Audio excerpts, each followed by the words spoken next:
जय हिंद मित्रांनो.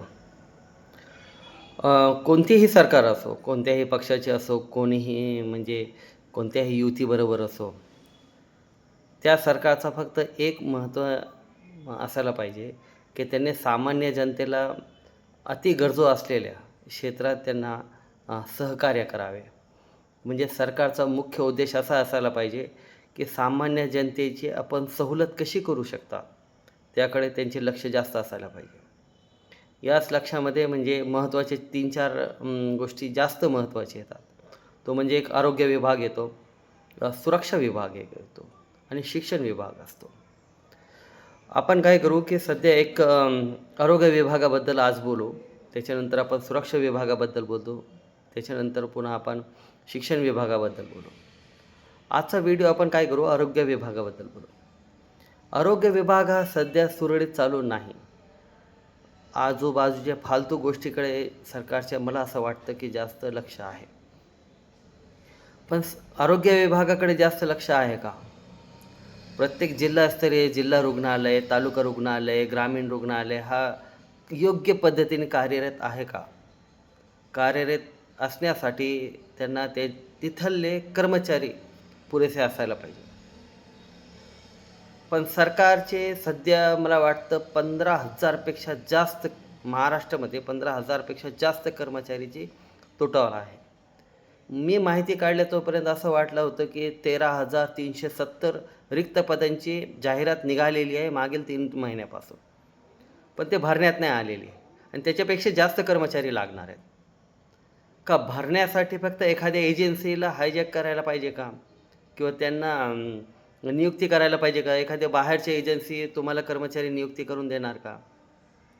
बाहेरची संस्था एखाद्या वेळेस तुम्हाला कर्मचारी नियुक्ती करून देत असेल, तर तुम्ही सरकारने ज्या एखाद्या संस्थेला मागील कोरोना काळापासून किंवा त्याच्या अगोदरपासून आपण एक असं बघतोय, कंत्राट पद्धतीने जास्त लोकं भरून त्यांच्याकडून कामं करून घेतलेले आहेत. जे कंत्राट पद्धतीने भरलेले आहेत, ते योग्य असेल, तर त्यांनाच का नियुक्ती देत नाही तुम्ही? का एखाद्या एजन्सीला पैसा पुरवण्यासाठी फक्त त्या एजन्सीकडून आपण भरती करून घेणार आहात? ज्या लोकांनी कोरोना काळात जीव धोक्यात घालून शासनाला, महाराष्ट्र शासनाला, समाजाची सेवा केली, शासनाची सेवा केली, त्यांना नियुक्तीपत्र का नाही? ते तुम्हाला असं वाटतं की ते योग्य नाही म्हणून? कदाचित ते योग्य नव्हते म्हणून तुम्ही पुन्हा असं वाटतं की मग सामान्य लोकांचे जीव धोक्यात असताना पुन्हा आणखीन धोक्यात टाकलं का मग कोरोना काळात? त्यांची मला एक सिंपल आहे, ते सध्या 12,000-15,000 रुपयावर नियुक्तीने ते कंत्राट पद्धतीने काम करतात. त्यांना नियुक्ती द्यायला पाहिजे. ते कोणते आहे, काय आहे, किती टक्के त्यांनी मागील वर्षात घेतलेले आहे, शिक्षणात घेतलेले आहे, त्याच्याकडे लक्ष न देता त्यांनी ते 2 वर्ष सेवा दिलेली आहे.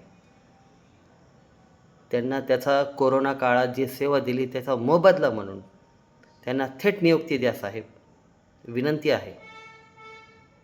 नियुक्ती द्या. एक ओझं कमी होईल. शासनाचा त्या संस्थेला किंवा त्या एखाद्या कंपनीला, एजन्सीला जे आपण नियुक्तीसाठी पैसे देणार आहे, ते वाचेल शासनाचे. समजून घ्या. योग्य मुद्दा आहे. सवलतवाला आहे. फटाफट नोकरी देणारा मुद्दा आहे. वाटल्यास तुम्हाला काय कमी जास्त कंत्राट पद्धतीने तुम्ही 4-5 वर्ष त्यांच्याकडून काम घ्या हो.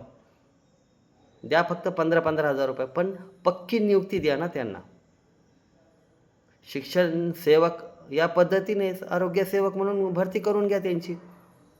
पुन्हा 3-4 वर्ष तुम्ही त्यांच्याकडून 10,000-15,000 रुपयाने काम करून घ्या.